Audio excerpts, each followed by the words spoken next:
kubanga omulala yakoze ki. Kakati n'olwekyo temuteeka byabufuzi mu nsonga ey'obutuuze bw'Abanyarwanda. Gwe bw'ogamba nti ogenda kunoonyeza pulezidenti wa Uganda obululu azikozeeko ate nga nze manyi tazikozeeko, oyagala nze ngambe nti ngenda mukola ki?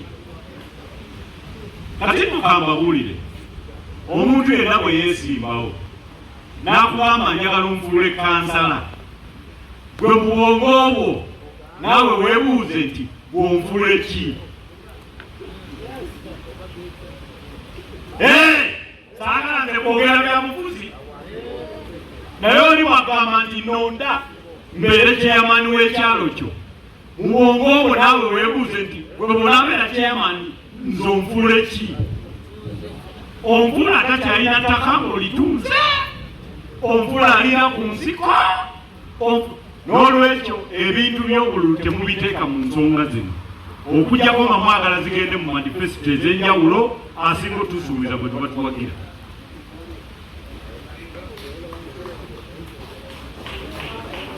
Twabadde ne meeting ne mukama waffe pulezidenti wa Uganda. Mwebaza kubanga yatukkiriza, yampuliriza, naye era wabaddeyo n'ebisesa. Omanyi bwe n'ababuulira ebinyuma byokka ebibeerawo nga temutegedde, wabaddeyo nno abantu abakulu abangi nga batudde eri bagamba nti waliwo ekiwandiiko kyagenda okukola, Abanyarwanda n'ensonga zammwe ziggwe. Tetugamba kale naye ffe twazze tumanyi nti ekizibu kyaffe kawaayiro article namba ki, kubanga kagamba nti abantu bokka bannayuganda abazaale si kubeera nga bakuzaala mu Uganda, naye kubeera nga omu ku bazaddebo oba bajjajjaabo ali mu lukalala lw'amawanga gannansangwa agali mu Uganda, ate ng'ekipimo kitandika 1926 nga lumu omwezi ogwokubiri. Wano tirabawo omuntu agwamu ako katebe. Era bwe twagenze nze nenjogera ne mugamba pulezidenti ekyo ekintu kyoyogera ssemateeka waffe kyayogera, Abanyarwanda bokka bokka abakkirizibwa okubeera bannayuganda abazaale beba abasibuka empololo, Kisolo n'Entungamo. Twabyogeranga nga bagamba mbidaaliko ekitali kituufu kuki, ne pulezidenti yakizzeemu nti ekyamazima mulaba ssemateeka beebo, era abasigadde tabagoba nti naye mubeera bafuluki. Lwaki twogera ebintu bino? Bwe mutabyogera ne bitegeerekeka temusobola kubikolako, era yadde n'obulamu obwangu okubikolako. Ne bw'odduka emisinde ng'ogenda mu byalo ng'ogamba abantu ekiwandiiko kyafulumye muno ne paasipooti, eriyo jjajja atayagala paasipooti, naye nga etteeka ligamba nti takyakkirizibwa kubeera na ttaka erya mayirolandi oba freehold oba okwegatta mu myoga oba okuwasa. Ebyo byonna mmwe temukkirizibwa.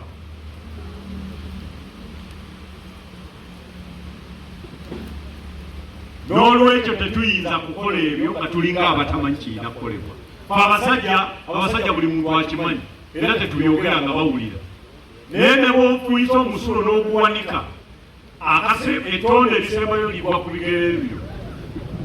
Nze ndi looya, ebyaffe tubyogeranga bwe biri. Ffe balooya ebyaffe tubyogeranga bwe bikola ki? Ettonde erisembayo ligwa ku ki? N'olwekyo Abanyarwanda ebyaffe tutandika leero naffe obibanja.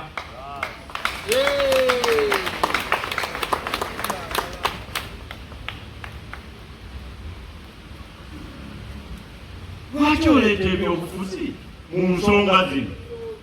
Onoonya ki?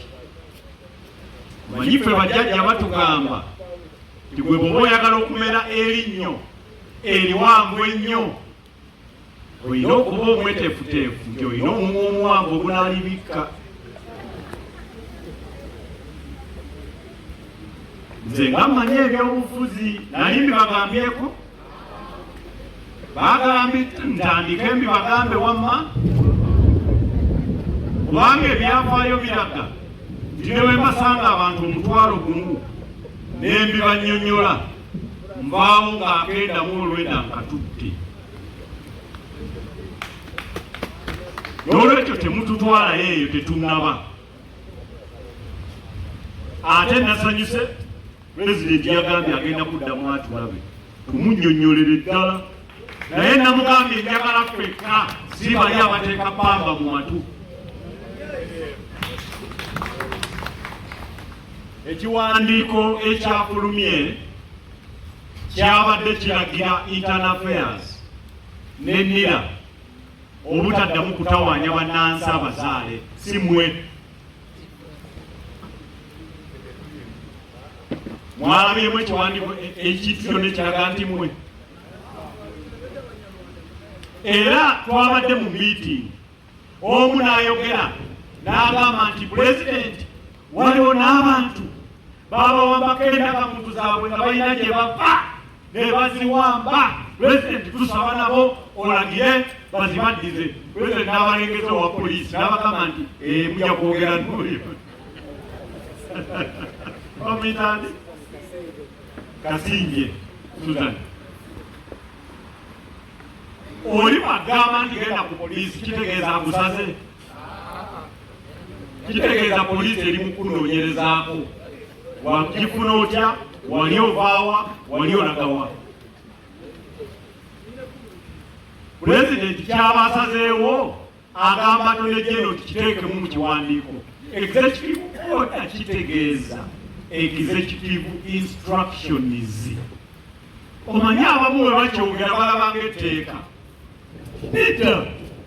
Era General Tafiire yali yose n'ayogera yabannyonnyodde bw'abantu bwe batyo balina mbwembu. Simanyi oba dijjega malowooza galina oli gazannya oli oyagala.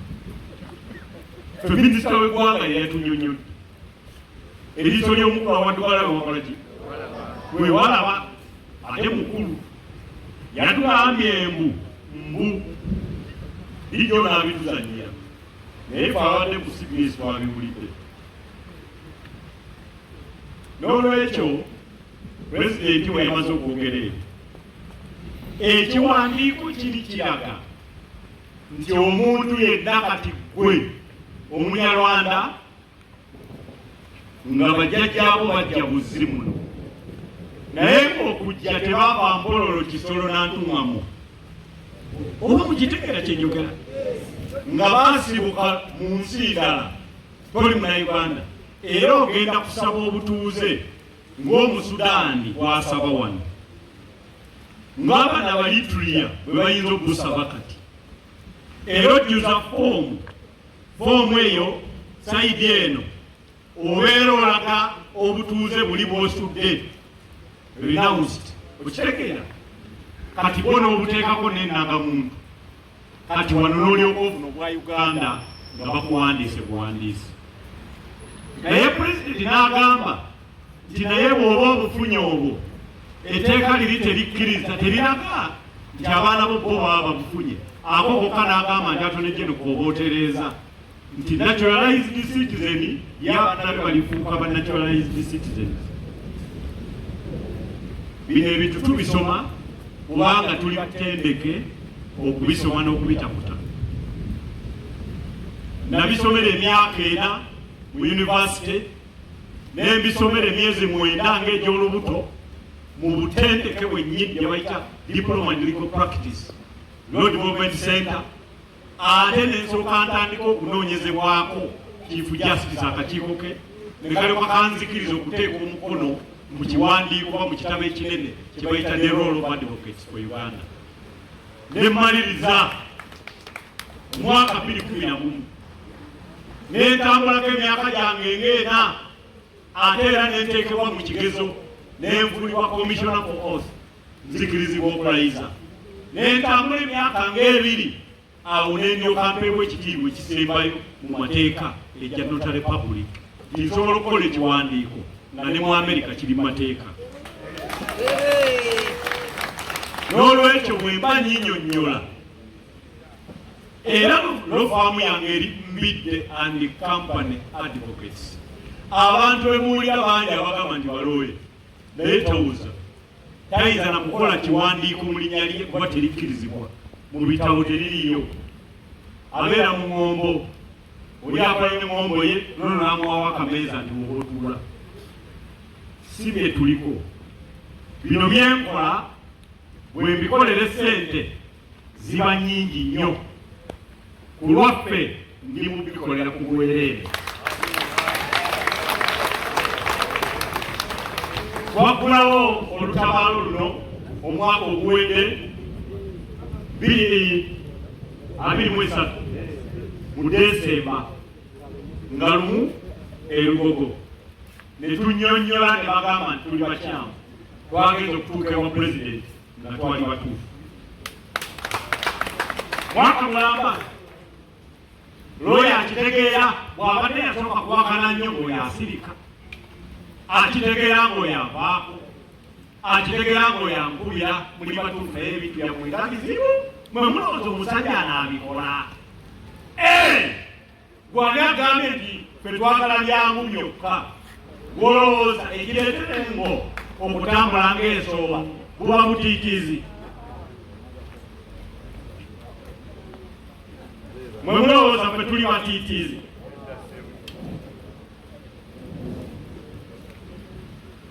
Pulezidenti wa Uganda twagenza okuva mu lukiiko ng'alabudde tagenda kutukkiriza kukola lukiiko lwonna.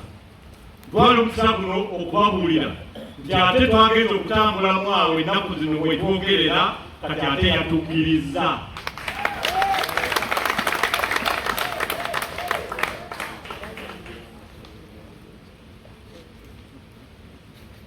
Pulezidenti yatukkiriza. Mwagala kugenda naye omukolo omukulu wakuteeka mukono ku kitabo ng'owagira etteeka ekigenda okununula Uganda. Ngenda kwongera eddakiika zange zisazeeko, kanjogerere 2 zokka tukole omukolo gw'okugulawo okusayininga ekitabo ekyo. Omukolo ogwo gwe mukolo ogusinga obukulu mu lutabaalo luno. Pulezidenti wa Uganda okugenda okulaga nti tuli sirias ku nsonga gye tuliko. Ate bwe tunaamala kino ekitabo kigenda kutambula buli disitulikiti ya Uganda nga bagenda bateekako omukono. Si nsonga mukulembeze bw'aba ayagadde otuyita n'akimala mangu ng'ekitabo tekinnatuuka, tulibaleetera kopi ya ssemateeka omukyuse. Kuba gwogwo okutambula tugwewulira, tetunnaba kulekera awo. So n'olwekyo kiri kye bayita executive order, ekyo kiringa kulaba musajja mumpi n'olowooza nti we mulenzi. Bwe mulowooza omusajja omumpi abeera mulenzi, kakati bali bagenda balekaana nti omulenzi twamukoze ki? Oyo musajja mukulu naye mumpi bumpi. Ekyo muteeke mu kasero.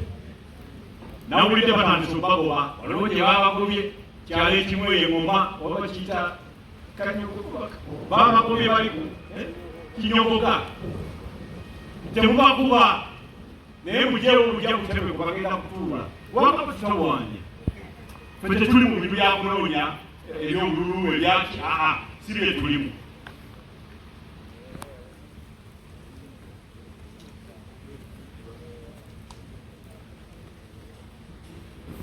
N'olwekyo njagala kubategeeza abantu baffe nga sinaba kuleka ssentebe agulewo omutongole kubanga yagenda okusobola okuteeka ku mukono.